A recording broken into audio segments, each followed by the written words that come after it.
And welcome to the No Name Yet podcast. That is the podcast with no name. And on tonight's show is a special guest. That will be Jack Aernecke, the man whose golf game is better than my dad's. Welcome to the show. Thank you very much. Thank you very much. A little bit of embellishment. No, my golf game isn't as good as your dad's. We played together a number of times, and I usually get swamped. Okay. He plays very well. Yes, he does. And he loves the golf passionately. Oh, he does. He's out there every single day, which is more than I am. Yeah. I'm only 3-4 times a week, just minor stuff.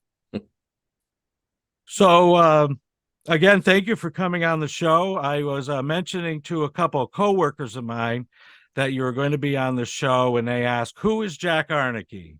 I would imagine it's getting to be that time. And then I remembered that, they didn't grow up in the area, and they're refugees from Alabama and Michigan. And they found safety and were able to thrive here in the state of New York, but they came after your tenure at WRGB Channel 6. Yeah. Yes. And that's and even now there's a whole generation of young adults who would have absolutely no idea who I am. I've been out 16 years. So wow.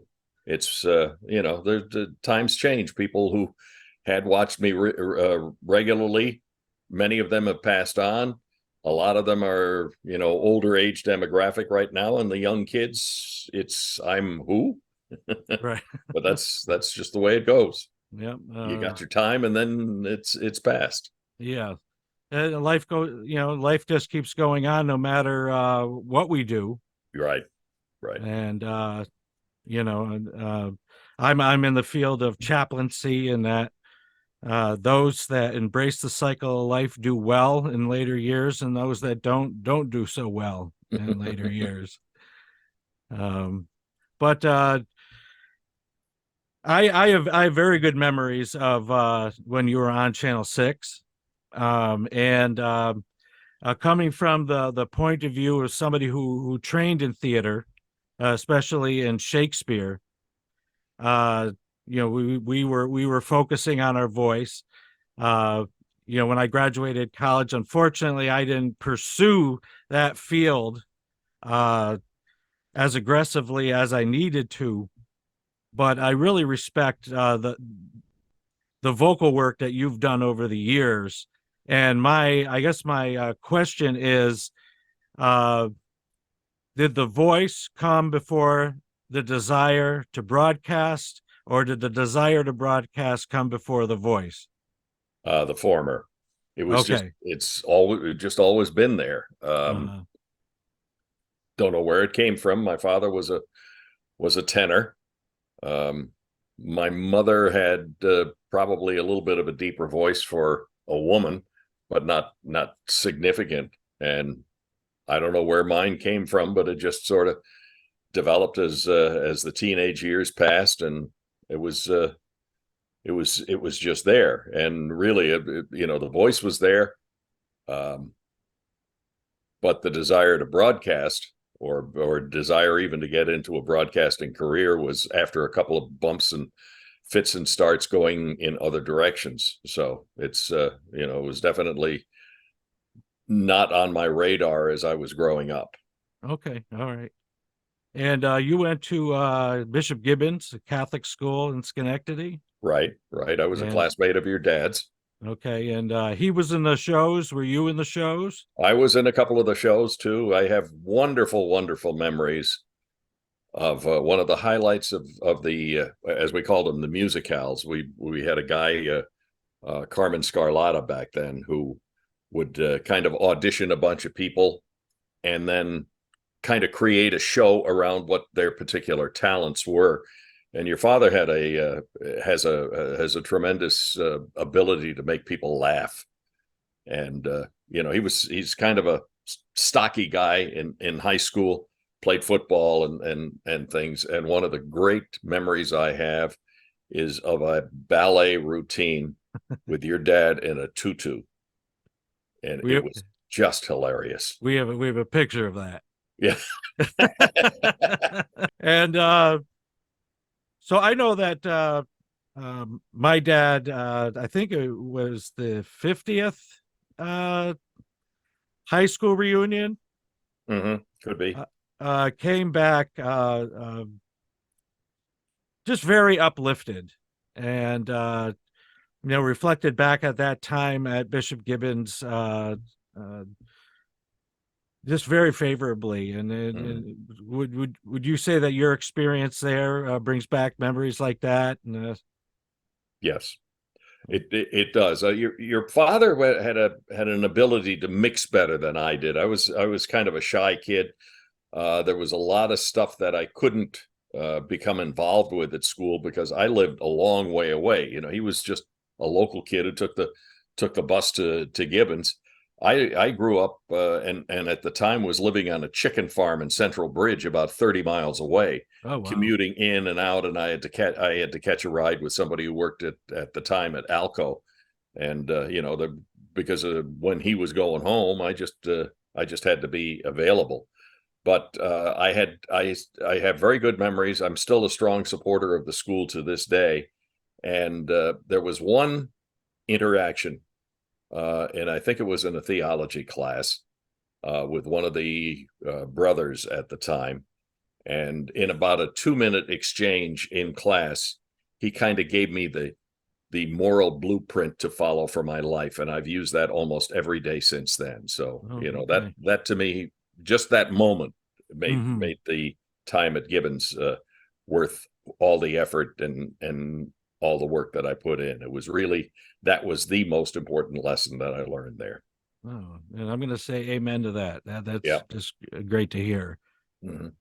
Um, and I was I was looking at a little information on you on the internet. And are you still on the school board for Bishop Gibbons? No, no, Okay. I've cycled off of that. I'm really not in any formal organization at Gibbons, but I pop in every once in a while. The principal now, Pat Moran, was a classmate of my son's, and there's a time every year to make a donation, and I make a donation. So Hmm. at this point, I'm supporting the school financially, and if they have an open house and can use me to do a little glad handing, I'm always happy to do that. But Hmm. when you're trying to attract people to a high school and you got somebody who's 78 years old greeting them, it kind of doesn't fit. But Okay. and I understand that, but Yeah. at least it's been a great experience for me, and from what I hear from the kids there who've gone there recently, it continues to be. So I'll continue to support the school. Oh, that's great. That's great. Um, so let's see, where are we going now? We're going to That's your take. job. That's right. Uh, so you worked at Channel 6 WRGB for 35 years, was it? Yeah, just a couple of months shy of 35 years. Okay. And I mean, that's a long career. Oh yeah. In general, how was that for you? It was when I retired. I described my time as I absolutely loved what I did. I hate the business Okay. All because right. it really had become a business. When I started up there in November of 1972, it was news was very much a public service that the station did. They made money on the quiz shows and all the other stuff, and they got compensation from the network and all this, that, and the other thing. And if they broke even on news, they were very happy. Okay. Since then, it's transitioned into whatever news broadcasts you have, or excuse me, have become real profit centers. So, Right. Right. it's been that kind of a transition. So it's not. It's still very much a public service that's done, but there's just a different feel to it, and I don't know. I wasn't used to that, and I didn't particularly care for it. But the actual work itself, I loved. Okay. All right. I always considered it looking over life's shoulder. The one journalist described it as writing history's first draft. But I was kind of looked at it as looking over life's shoulder and seeing a lot of different experiences and events and so on through my eyes and through other people's eyes too, which I found fascinating. Hmm. I like that. I like both analogies. Looking over the shoulder and writing history's first draft. Yeah. And we on this show that my partners in podcasting, a young man named Gritty, another young man named Mo, then some other friends of the show. I could call out EJ and Dre and Justin. Generally, the most of us are not real big fans of the media at this point, and and it's unfortunate. You look back and there were some great people that were doing a great service to the country, and now it's difficult to sift through on uh, what might be true and what might not be true. And there is so much out there now as I mean, when I started up at 6, you had three choices, 6, 10, 13, or PBS, four choices. When I was growing up, you had only two choices for your television, on or off. There was only one television station, that was Channel Right. 6. Yeah. Yeah. So it's, there's so much more out there. And, I mean, when you're doing a podcast like this, I mean, there's no control, there's no filter for you at all. It's you or anybody can say anything they want. And, people like to get into their little old belief silos and just stick with that, as opposed to what used to be when you didn't have that much choice. You had to just accept as truth, and generally it was one of the three three networks, or one of the three local stations. Yes. Yeah. And it seemed that some deregulation and the profit margin really messed things up. Yeah, especially the profit margin. Right. It's well, and everything is so centralized now. I mean, look at Channel 6 is owned by Sinclair Broadcasting, which is one of the major television owners in the country. I mean, they own hundreds of television stations. When I started out, the FCC had a maximum of 7. You could own 7 stations in the country. That was it. Right. And so, that's some of the change that's existed. Yes. That's evolved for good, better, or worse, but it's evolved. It's evolved. And as I was looking at this was an announcement about your retirement. The quote from Robert Furlong, Vice President, General Manager of the CBS affiliate WRGB, says Jack's knowledge of technology and business, particularly nanotechnology and chip fob, has distinguished him and provides valuable insight for viewers. So is it technology and business? You were the business reporter at one point, right? Yeah, much of my career at 6 was involved with doing business and tech reporting. It was just slowly evolved. I did a story one time. I had hooked up with somebody, just had a chat with somebody from the Center for Economic Growth, I believe it was, and asked about, mentioned to me about software companies that were in the area. And I thought, gee, that was interesting. And I went out and did a man on the street and said, how many software companies are there in this area? And this is probably in the mid 80s at the latest. And the general answer I got was, 7, 8, maybe 10, something like that. The Map Infos at the time, and companies like that. And there were so many of them in little garages and dorm rooms. A couple of people that I actually started, and the actual number of registered software companies was 125 at the time. Oh, wow. And I thought, gee, this tech stuff might have some, might have some life to it. And then I covered the story at when there was just the one building on Washington Avenue extension, the building with the big point in the front of it that was called the Love Boat Building. where there was technology going on. The Weather Bureau was there, and so on and so forth. And IBM came by, and they had a news conference where they were dropping in $100 million to help with the research going on there. And I said, wow. This might be the next step, since GE and so many of the other industrial manufacturing companies have been in such decline. This might be what kind of brings the area back up again economically. So I just kind of latched on to that, and I found it very interesting. And with the nanotechnology,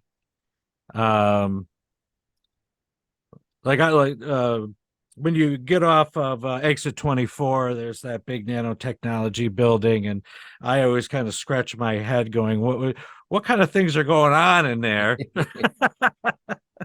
Tons of research. Okay, all right. It's tons of research. The whole complex was really developed by somebody who had fallen out of favor and has since had his reputation restored, Alain Caballeros.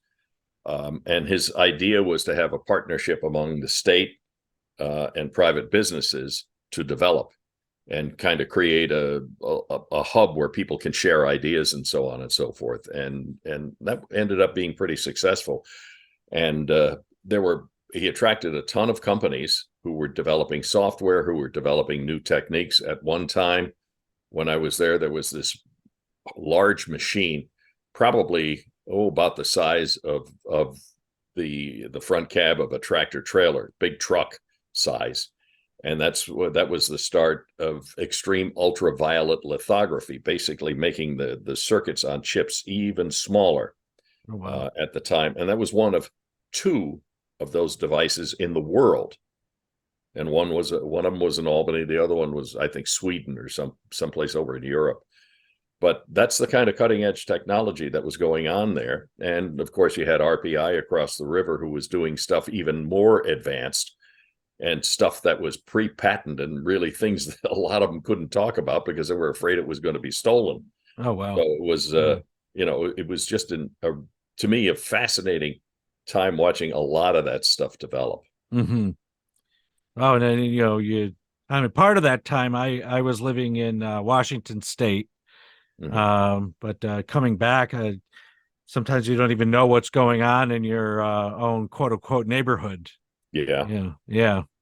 And it was, then that all led to the development of what was going to be an AMD plant, which ended up being Global Foundries up in Malta. Mm-hmm. So, you got 3,500 people or so working at the complex on Washington Avenue Extension. You got another 3,500 working up at Global Foundries.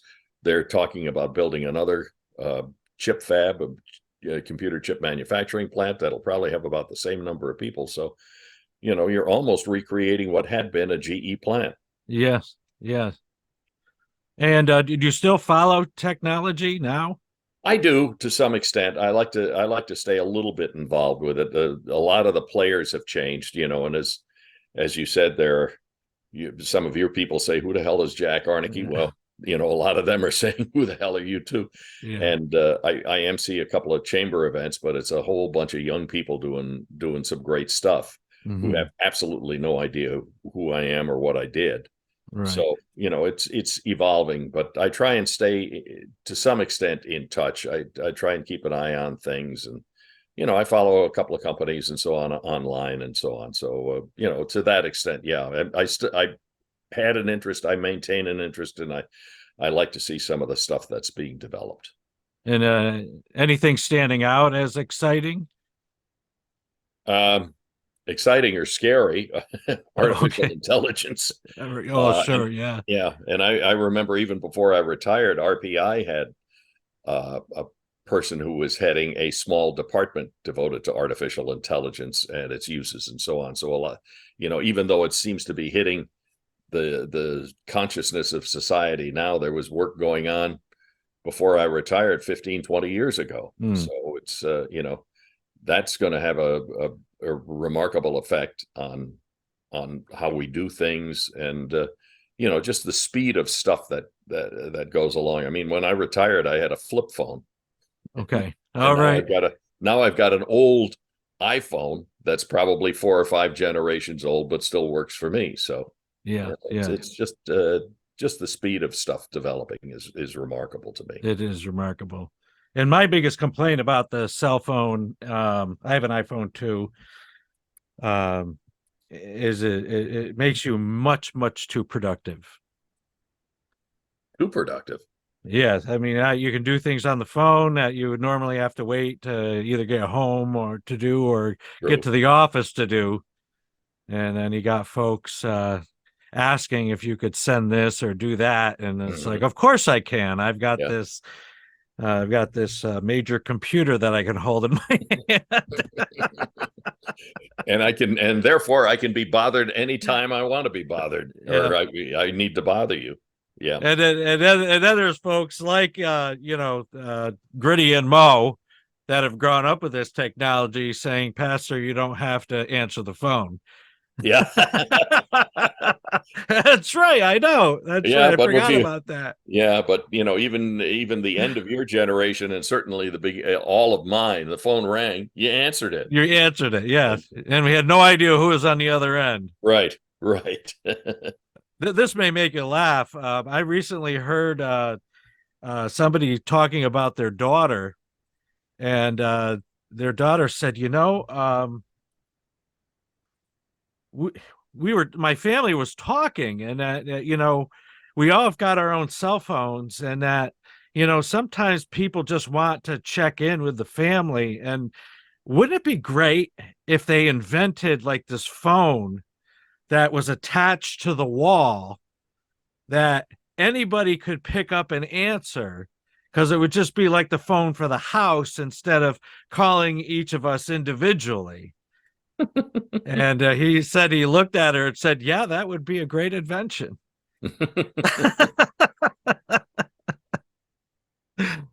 Oh, Oh dear. that, That's the way it used to be when the phone actually had a wire attached to it. that's right. And it seems like everything comes back around at some point. It certainly does. It certainly Yeah, does. Well, I mean, how many people are cutting cable now and actually getting an antenna to watch TV? That's where a signal comes over the air, and true. my whole most of my life has been, I was marveled at the transition that phones used to have a wire coming out of it and televisions didn't, and now it's the exact opposite. Oh, yeah, exactly. I've never thought of that. Yeah, Yeah, but it's true. yeah. So back in 1992, Hmm. uh, it says here that you took viewers to Albany's sister city, Tula, Russia, Yep. after the Soviet Union fell. Hmm. I bet that was an incredible experience. It was, especially somebody my generation growing up as a child of the Cold War. Um, and I still remember in elementary school diving under a desk in case there was a nuclear Mm. attack, and we knew if Russia, the Soviet Union, sent its missiles over where I lived out in Central Bridge, the GE plant and probably the Alco plant, if it still existed, would be totally fried. Most of Schenectady would be, and we'd probably have severe radiation poisoning where we lived and live an agonizing life. I mean, that was the kind of fear that we grew up with. Hmm. And when the Soviet Union all fell apart, and Boris Yeltsin was the president at the time, and we established a group of Albany people, made contact with and established a sister city relationship with Tula, which is about 120 miles south of Moscow, picked because it was on a river, the Upa River, because it was a arms manufacturing plant. They manufacture the Kalashnikov semi-automatic weapons, and we had the Watervliet arsenal. There were some other similarities. Capital of a what they call over there an oblast, where Albany is the capital of a state, stuff like that. And so the whole delegation from Albany went over to actually formalize the relationship. And I still remember when we landed. We were at the airport in Moscow, one of the two airports, the one that handled international flights. And I remember sitting there while we were waiting for the bus to pick us up to go down to Tula, and the delegation from the Tula city officials. and sitting there, and I was watching some workers carrying goat carcasses through the airport, which I thought was not something you would see at Kennedy. Um, and and then we took the bus down. Bus broke down several times. We get to the hotel. It was just really dark and dingy, and there was so much socialist stuff from the communist era still going on. There was a guy who came in the morning, 9 o'clock in the morning, put on a military style hat, sat in a chair outside the elevator until 5 o'clock in the evening, and then he got up and left. I have no idea what he did other than he got paid to sit in that chair. The check-in was interesting. We had to give up our passports, had to hand our passports to the hotel officials. They held that on. had to be frightening. That was a little scary. Yeah. And then we got a slip of paper at the check-in desk with our room number on it, but we got no key.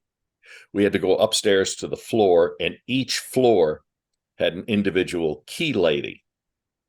You hand the slip to the woman. She walks all the way down the hall, around the corner, picks up your key, comes all the way back, and hands you your key. Then you can get into your room, which was Spartan, to say the least.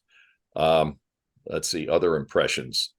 I found it interesting. We were in a big square where the hotel was located, and across the square was the main train station. And we went into the main train station, and there were a bunch of slot machines in there, which I figured that's post-communist, and people were playing 4 or 5 slot machines in there. We went to visit Tula TV. I was going to be interviewed on Tula TV about what America is like, and a bunch of correspondents from Tula TV were going to ask me questions.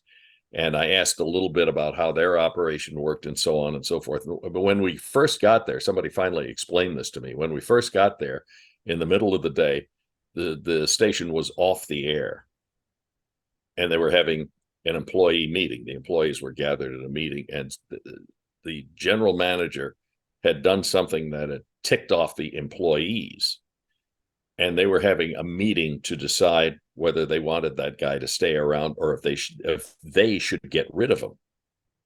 Oh, wow. And I thought that was pretty interesting. I brought that back to our general manager, and I said, I'd like to see this system start here. He was not enthused, to say the least. But and the guy who swept the floor at the television station and the guy who ran the television station all got exactly the same pay. Everybody got exactly the same number of rubles in their weekly pay packet. So, a lot of stuff that has obviously changed there now, and obviously under Putin, it's just awful now. But it was starting to see democracy kind of try and flourish, and there were probably 20, 25 political parties, little ones, having candidates for city council, and it was just an interesting time to watch. And you kind of think back to what they were going through and what our American Revolutionary period was going through. And other than the ability to communicate electronically and so on, it was probably not dissimilar. It was it was just an absolutely fascinating trip. And I still remember leaving the airport in the bus. It was evening. Sun was just setting. The trams were coming up to these big apartment buildings. People were getting off the trams and just trudging through the snow, looking like they had a huge weight on their shoulders almost. Nobody was really happy or smiling. They were just trudging in lines through the snow to their individual apartment buildings. And I kept looking at that, saying, we considered this a threat, and then you meet the people, just the plain old folks, and the main thing they want is to have a better life for their kids, just like we do. Right. Yeah.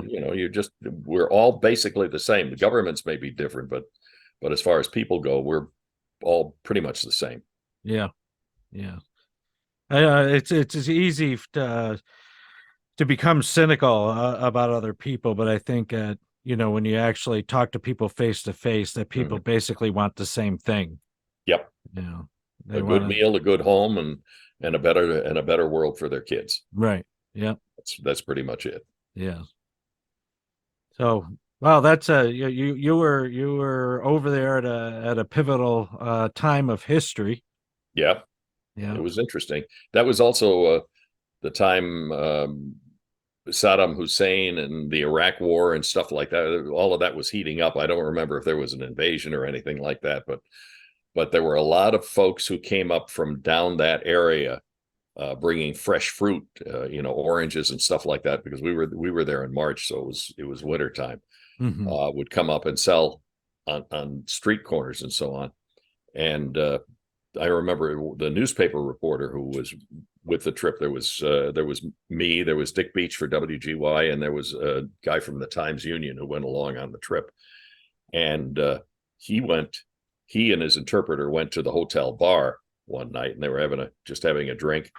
And somebody from down south came up and said, "So what do you think of Saddam Hussein?" And the interpreter said, "Time to leave." And out they went, because there was certainly going to be a fight ensuing very quickly if the answer Okay. was wrong. All So right. it just, there was that kind of tension going on too. Yeah. Yeah.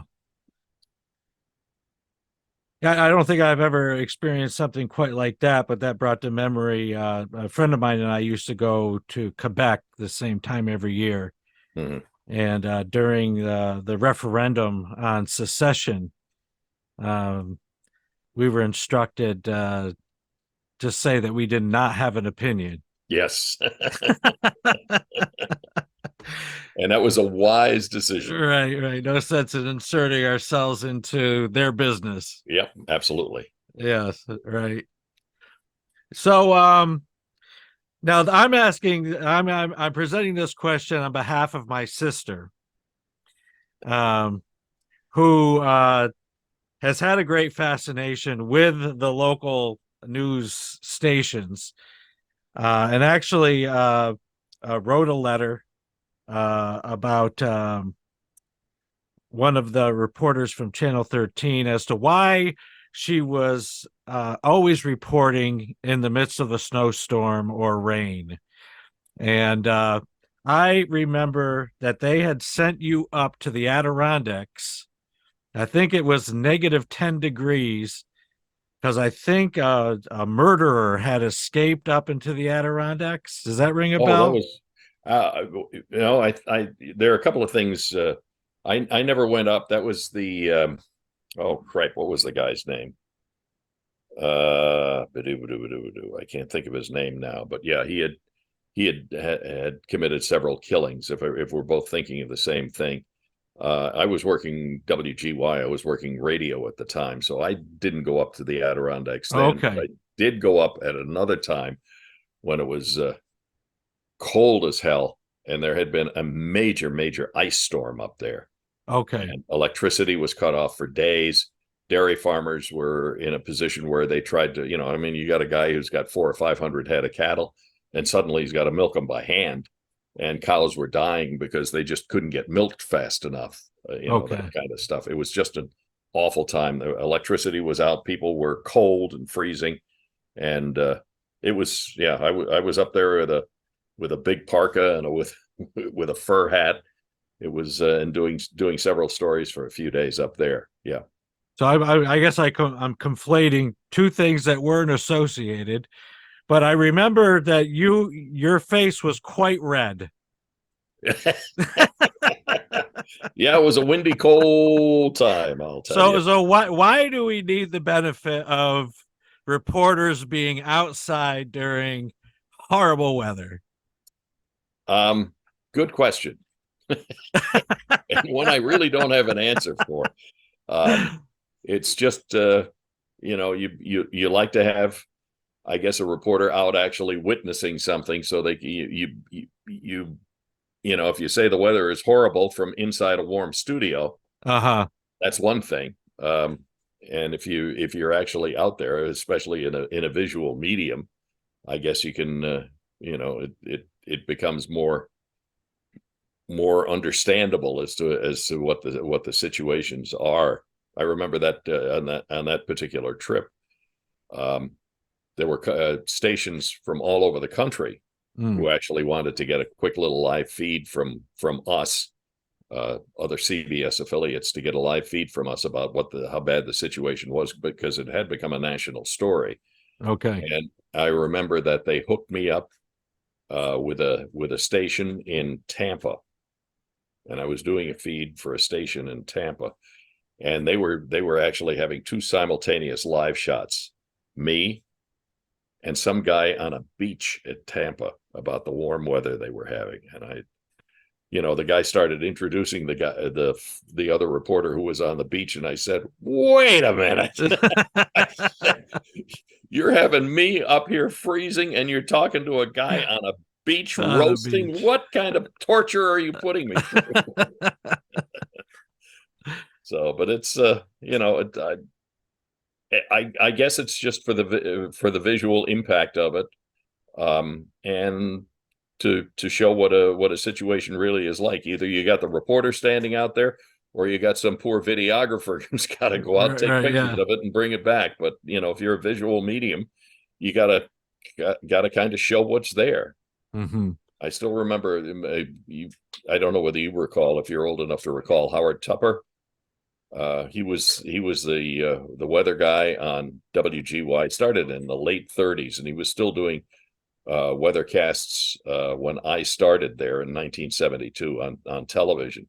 Okay. And he had a little cartoon that was always at his desk, and it was a radio guy saying, "You want to know what the weather's like? Look out the darn window."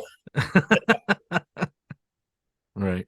Well, there's been a great amount of compassion for reporters out in bad weather from my sister Gina, and and a lot of prayers when the TV stations would put reporters on the side of the Northway during the first snowfall for me.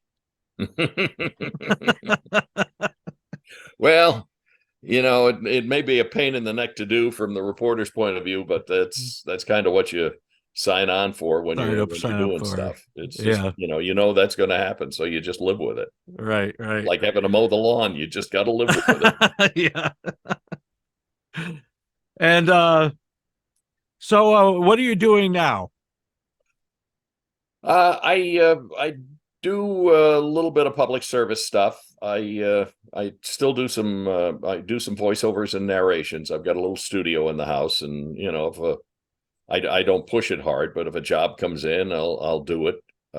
There's a infomercial that I do update probably 2 to 3 times a year with realtor Anthony Gucciardo, and that's a half-hour program. So, he likes having me interview him doing that. So I do that, and play a ton of golf. And in the winter, we head a little bit south and get out of the worst of the winter weather up here. So, nice. That's pretty much it. I do take care of the house. I take care of the garden, and the gardening and the flowers and stuff. But it's I always said the biggest gift that retirement gave, well, there are 2 big gifts. Number one, getting paid without having to show up, and the other is owning my own clock. I'm not a creature that has to be someplace at a given time, other than if I agree to it, as opposed to being assigned to it. So that's important to me. Mm-hmm. And it gives one a great deal of freedom that you don't have through your entire work life. And I mean, you're doing this, you're pretty much managing your own time too. Yes. So it's not dissimilar. So you're just living that dream a little earlier than I did.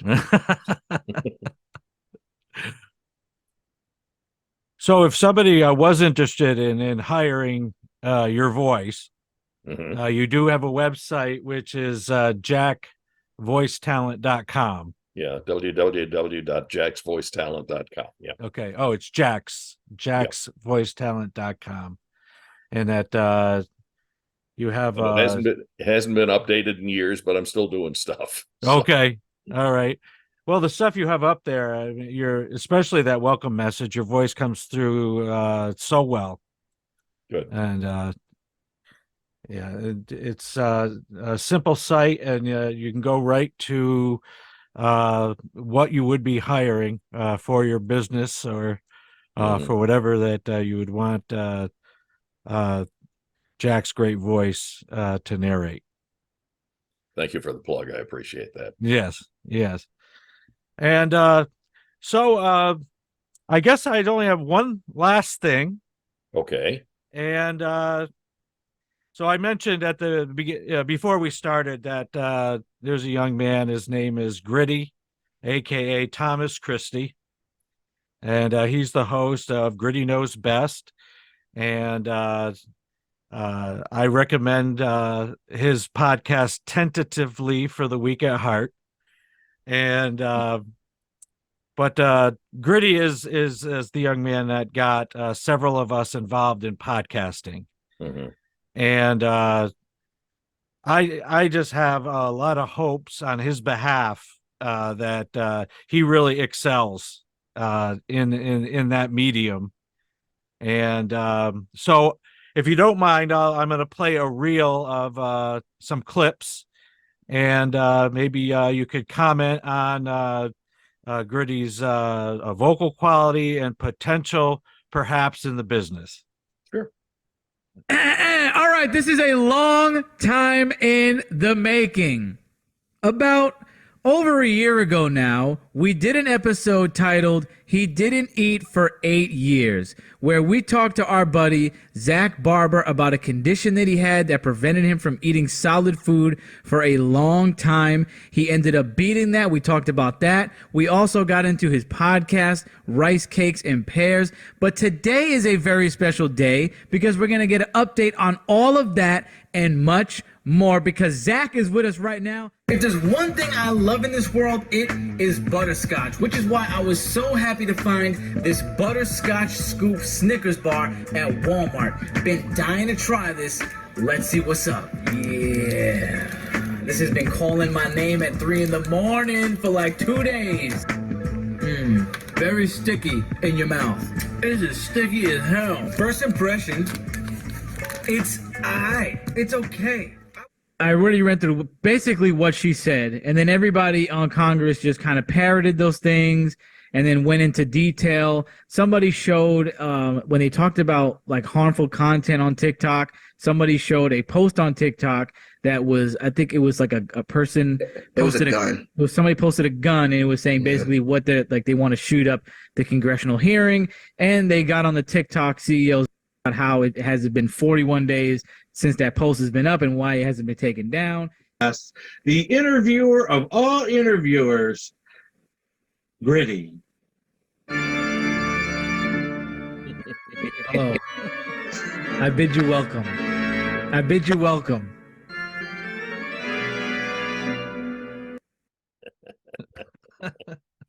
He's a character.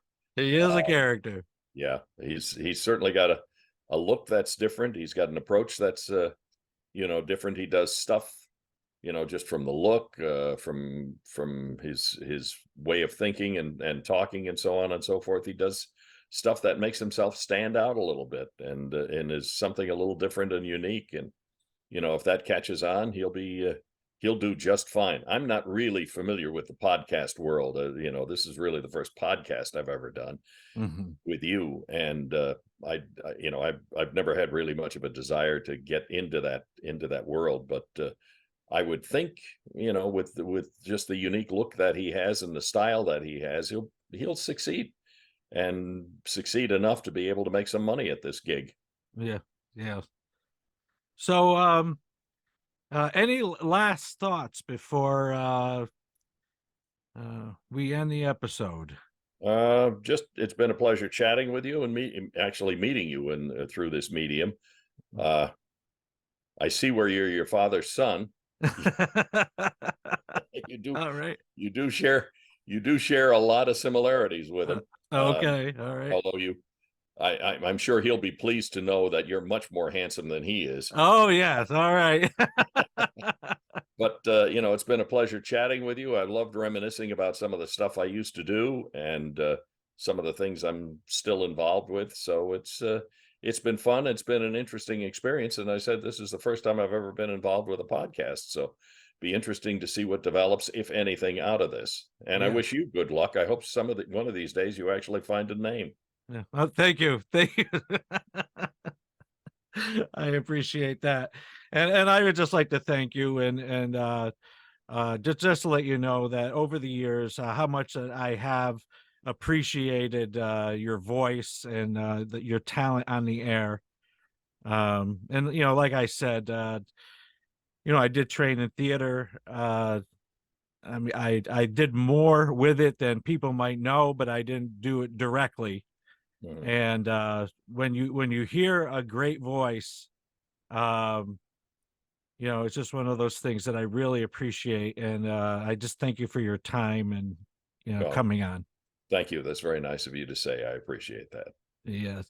So, Jack, we end the episode the same way every time, with a prayer. Okay. So let us pray.